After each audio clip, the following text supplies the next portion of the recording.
Good evening everyone. আমি সোমনাথ পান্ডে এবং future গাইডার চ্যানেলে তোমাদের সকলকে স্বাগত জানাই। সমস্ত স্টুডেন্টদের উদ্দেশ্যে বলবো, থাম্বনেলে তোমরা ঠিকই দেখেছো যে top government college in Russia, অর্থাৎ রাশিয়ার গভর্নমেন্ট কলেজগুলো কি কি রয়েছে। তার আগে আমাদের জেনে নিতে হবে যে রাশিয়ার গভর্নমেন্ট কলেজে আমরা অ্যাডমিশন নিতে পারি কিনা, বা যদি অ্যাডমিশন নিতে পারি তার এলিজিবিলিটি ক্রাইটেরিয়া কি রয়েছে।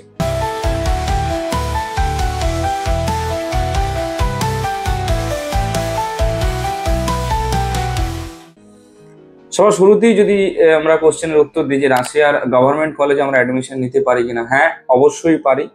রাশিয়ার গভর্নমেন্ট কলেজে ইন্ডিয়ার যে কোনো স্টুডেন্ট অ্যাডমিশন নিতে পারে যারা যারা নিট দিয়েছো। তবে এখানে আরেকটা কন্ডিশন রয়েছে, শুধু নিট দিলেই হবে না, নিটে কোয়ালিফাই করতে হবে। অর্থাৎ কোয়ালিফাই যদি তুমি না করো তাহলে সেই ক্ষেত্রে রাশিয়ার তোমরা গভর্নমেন্ট কলেজে অ্যাডমিশন নিতে পারবে না। রাশিয়ার যদি গভর্নমেন্ট কলেজ বলি, রাশিয়ার গভর্নমেন্ট কলেজে অ্যাডমিশন নিতে গেলে আমাদের ফেসিলিটিটা কি রয়েছে বা আমরা কি পাবো, কেন আমরা প্রাইভেট কলেজে রাশিয়া অ্যাডমিশন নেব না, বা প্রাইভেট কলেজে যদি অ্যাডমিশন নিই সেই ক্ষেত্রে আমাদের কি বেনিফিট রয়েছে যদি দেখি।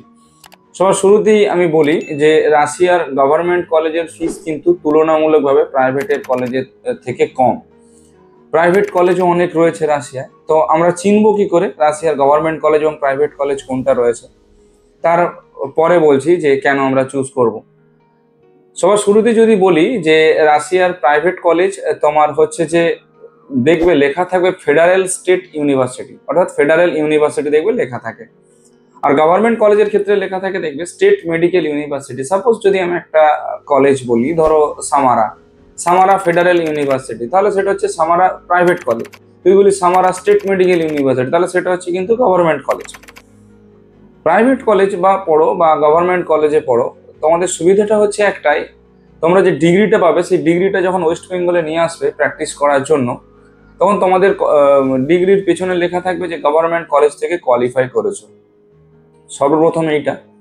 দ্বিতীয় হচ্ছে যে কি রাশিয়ার গভর্নমেন্ট কলেজে প্রাইভেট কলেজের তুলনায় ফ্যাকাল্টি বা ইনফ্রাস্ট্রাকচার খুবই ভালো, তার পাশাপাশি চিকিৎসাও খুবই উন্নত। পেশেন্ট লোড যদি বলো মারাত্মক লেভেলের থাকে, অবশ্যই আমাদের ইন্ডিয়ার থেকে পেশেন্ট লেভেল অনেক বেশি ওখানে। তো সেই ক্ষেত্রে গভর্নমেন্ট কলেজটা চুজ করার একটা সব থেকে ভালো নিদর্শন বলা যেতে পারে।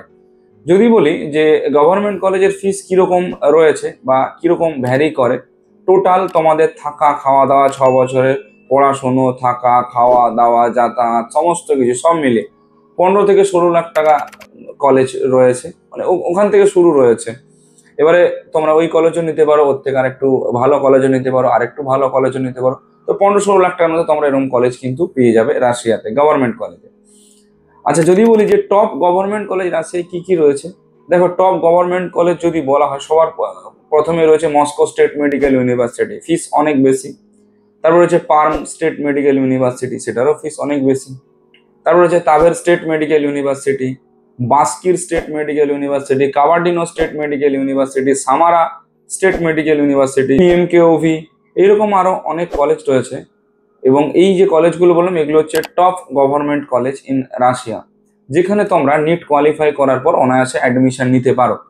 শুধু তাই নয়, যদি তোমাদের মনে হয় যে কোনো রকম ভাবে অ্যাডমিশনের দিক থেকে আমাদের হেল্পের প্রয়োজন, সেই ক্ষেত্রে তোমরা আমাদের যোগাযোগ করতে পারো। আমরা এখন অলরেডি একটা সমস্ত স্টুডেন্টদের জন্য অফার ছেড়ে রেখেছি, যেটা হচ্ছে যে কারেন্সি এক্সচেঞ্জের সময় স্টুডেন্টদের এক্সট্রা অনেকগুলো টাকা যায়, সেই টাকাটা তোমাদের যাবে না যদি তোমরা আমাদের থ্রু দিয়ে এখন এনরোল করো এবং আমাদের থ্রু দিয়ে যদি অ্যাডমিশনটা নাও। কারেন্সি এক্সচেঞ্জের জন্য কোনো ব্রোকারেজ লাগছে না, পুরোটাই ফ্রি অফ কস্টে তোমরা করতে পারবে।